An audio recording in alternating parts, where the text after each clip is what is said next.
عام خبر آپ کو آگاہ کرتے چلیں سرگودا سے، جہاں پیٹرولنگ پولیس کی جانب سے ڈرائیونگ لائسنس سینٹر کا افتتاح کر دیا گیا۔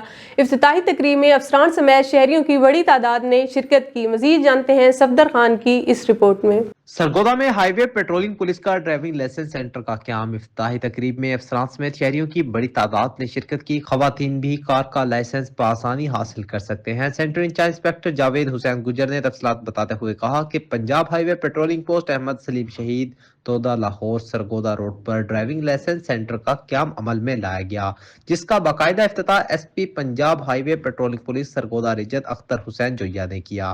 اس موقع پر D S P Punjab highway patrolling police district Sargodha Muhammad Yousaf Cheema دیگر معززین علاقہ بھی موجود تھے۔ اس موقع پر S P Punjab highway police کا کہنا تھا، ڈرائیونگ لائسنس سینٹر کا قیام اہل علاقہ کے لیے بڑی سہولت ہے، جہاں سے شہری اپنا ڈرائیونگ لائسنس بغیر کسی رشوت یا سفارش کے بنوا سکتے ہیں۔ اس کے علاوہ پنجاب ہائی وے پیٹرول حادثات کو کم کرنے، بے یار و مددگار لوگوں کی ہیلپ کرنے اور روڈ کرائم کی بے کنی کے لیے کوشاں ہے۔ Safdar Khan, big news, Sargodha.